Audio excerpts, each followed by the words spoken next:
Okay, so I'm in the kitchen and I'm going to demonstrate for you the way that I soak paper when I'm in my home, in my studio, working for myself. And if you are soaking paper for painting with your students, you can watch the other video, How to Soak Paper, which demonstrates how to do it with a tub of water and multiple pieces of paper. So here I'm in the kitchen. I have a painting board. I have my paper. Some of my pages have been torn. If I'm going to use a smaller piece, I tear that in advance.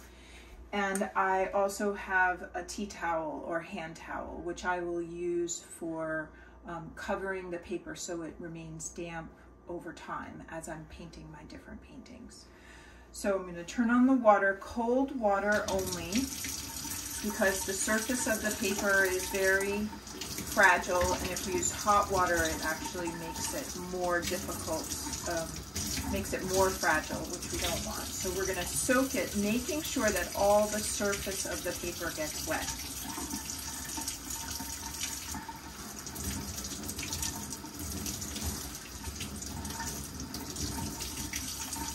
Want to let it drip a little bit so it's not so soggy, but it is quite wet.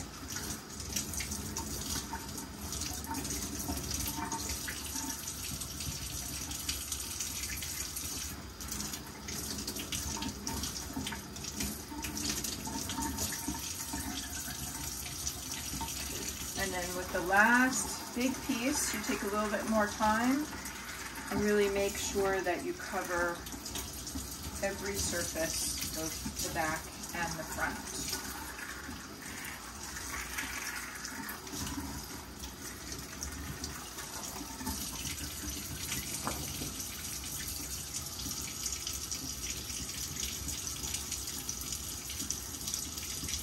Then you take your tea towel and you get it all completely wet.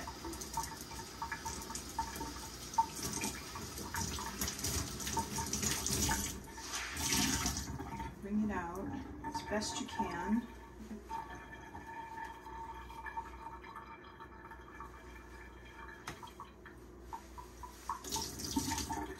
Because you don't want this to be soggy.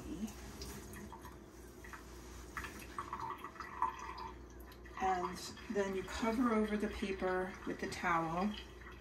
And this gives the paper a little bit of weight on top, so when it absorbs the water, it can absorb it evenly, and it also picks up any extra drips and drops, so that when you transport the paper from here to your working space, you don't spill on the ground. So the other thing about using the towel is it will also keep your paper damp. So while you're painting one painting, the paper that you've already soaked will stay wet, so that when you're ready to do your second painting, it will also be ready and waiting for you. So that's the procedure, and I look forward to seeing you in the working space. Get ready to paint.